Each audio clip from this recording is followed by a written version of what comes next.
Hello students, welcome to the maths hub. इस channel में हम लोग एनसीईआरटी के मैथ्स का सॉल्यूशन बनाते हैं, जिसमें से आज हम लोग बनाने वाले क्लास 10 के एक्सरसाइज 6.5 का क्वेश्चन नंबर 16।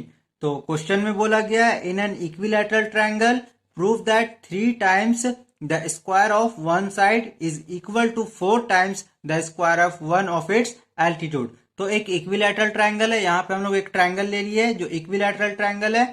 तो इक्विलैटरल ट्रायंगल का मतलब होता है इसका तीनों साइड जो होगा वो इक्वल होगा। ये ए बी और बी सी और ए सी ये तीनों इक्वल होगा। तो जो गिवन है उसको हम लोग लिख लेते हैं।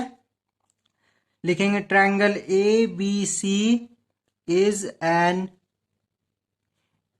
Equilateral triangle in which A B is equal to B C is equal to A C. तीनों साइड क्या होगा, इक्वल होगा। अब हम लोग को प्रूव करना है 3 times the square of one side. इसका कोई भी एक साइड लेते हैं, हम लोग ये बी सी साइड को ले लेते हैं। तो हम लोग को जो प्रूफ करना है उसको लिखना है, लिख लेते हैं यहाँ पे।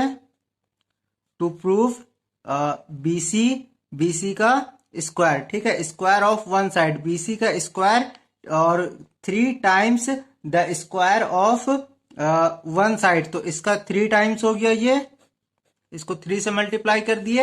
अब ये जो है ये इक्वल होता है, किसके इक्वल होता है, 4 times the square of one of its altitude. इसका एक एल्टीट्यूड एडी है, तो ये एडी के स्क्वायर के 4 टाइम्स होता है। तो हम लोग को बेसिकली जो प्रूफ करना है वो प्रूफ करना है 3 B C square is equal to 4 A D square. ये हम लोग को यहाँ पे प्रूफ करना है, ठीक है। अब क्योंकि ये एक एल्टीट्यूड है तो ये एल्टीट्यूड क्या करेगा, इस बीसी लाइन को 2 इक्वल पार्ट में डिवाइड कर देगा। मतलब ये बी डी और सी डी दोनों इक्वल हो जाएगा, ठीक है। तो इसको हम लोग यहाँ पे लिख लेते हैं। ये जो बी डी होगा, मतलब ये यहां से यहां तक जो बी डी होगा वो पूरे बीसी का हाफ होगा। तो बीसी का हाफ हो गया, इसको यहाँ पे लिख लिए। अब हम लोग यहाँ पे क्या करेंगे, इसको हम लोग यहाँ पे बनाना स्टार्ट करेंगे। इसको आगे बनाते हैं। अब यहां से लिखते हैं प्रूफ और लिखेंगे बनाने के लिए इसको in triangle A B D, triangle A B D, इस ट्रायंगल में हम लोग यहाँ पे काम करेंगे। लिखते हैं यहाँ पे in triangle A B D. अब क्योंकि ये एल्टीट्यूड है तो यहाँ पे 90 डिग्री का एंगल बनाएगा। तो ये 90 डिग्री का हो गया, तो ये क्या हो जाएगा, हाइपोटेनियस हो जाएगा। दैट इज ए बी का square is equal to A D square plus B D का स्क्वायर हो जाएगा। तो इसको अब आगे फर्दर हम लोग लिखेंगे, ए बी स्क्वायर के जगह पे A B square, A D square के जगह पे ए डी स्क्वायर और बी डी के जगह पे हम लोग क्या लिखेंगे, बी सी बाय 2 लिखेंगे। क्योंकि बी डी किसके इक्वल है, बी सी बाय 2 के इक्वल है। तो यहाँ पे लिखेंगे बी सी बाय 2 और फिर इसका पूरा का स्क्वायर हो जाएगा। इसको और आगे सॉल्व करेंगे तो यहाँ पे लिखेंगे हम लोग ए बी के जगह पे ए बी का स्क्वायर, ए डी के जगह पे ए डी का स्क्वायर और ये स्क्वायर बीसी में भी है और 2 में भी है। तो बीसी का स्क्वायर तो बीसी स्क्वायर हो जाएगा और 2 का स्क्वायर नीचे 4 हो जाएगा। अब इस एडी के नीचे 1 है तो 4 और 1 का एलसीएम 4 हो जाएगा। फिर ये 1 को 4 से डिवाइड, ये 4 को 1 से डिवाइड करेंगे तो कोसेंट 4 आएगा और इसको फिर इसके न्यूमरेटर दैट इज एडी से एडी स्क्वायर से मल्टीप्लाई कर देंगे। फिर ये प्लस यहाँ पे हो जाएगा 1 इंटू बीसी का स्क्वायर और इधर हो जाएगा ए बी का स्क्वायर, ठीक है। अब ये 4 इक्वल की इधर डिवीजन में इधर आकर के मल्टीप्लाई में हो जाएगा। That is 4 A B square is equal to 4 into A D, that is 4 A D square plus ये हो जाएगा B C into 1 B C square, ठीक है। अब हम लोग क्या करेंगे, यहाँ पे ये जो ए बी है इस ए बी के जगह पे हम लोग बी सी लिखेंगे। क्योंकि ये जो ट्रायंगल था वो इक्विलैटरल था और जो ए बी है वो बी सी के इक्वल है।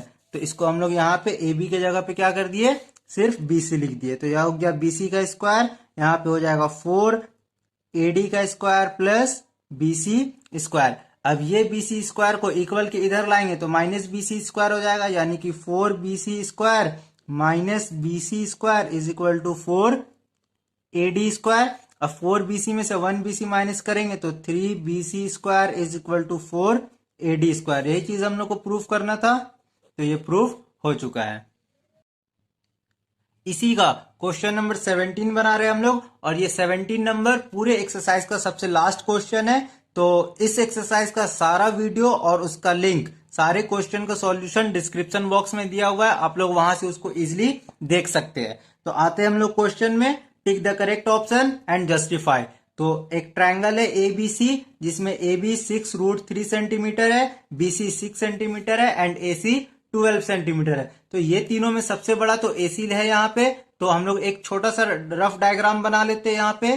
ये हो गया ए बी और सी, ये एक ट्रायंगल है, ठीक है, एक ट्रायंगल है। तो इसमें क्या हो गया, एसी सबसे बड़ा है तो इसको हम लोग ये वाला साइड ले लेंगे एसी। तो एसी है 12 सेंटीमीटर, इसको हम लोग पहले निकाल लेते हैं, ठीक है ना।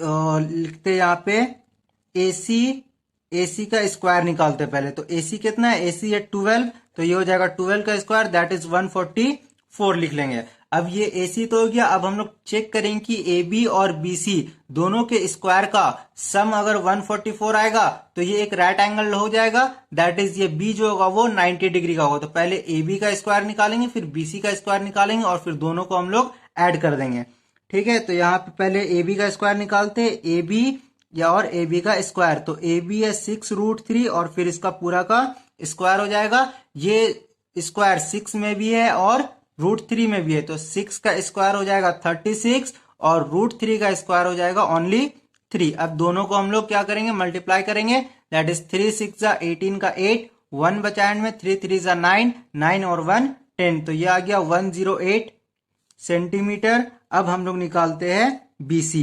तो लिख देंगे यहाँ पे बीसी का स्क्वायर, बीसी है 6 यानी कि 6 का स्क्वायर दैट इज 36। अब ये दोनों को हम लोग ऐड कर देंगे, रफ में ही ऐड कर लेते हैं। 108 प्लस 36, 8 और 6 14 का 4, 1 बचा एंड में, 3 और 1 4 और ये वाला 1 यहाँ पे।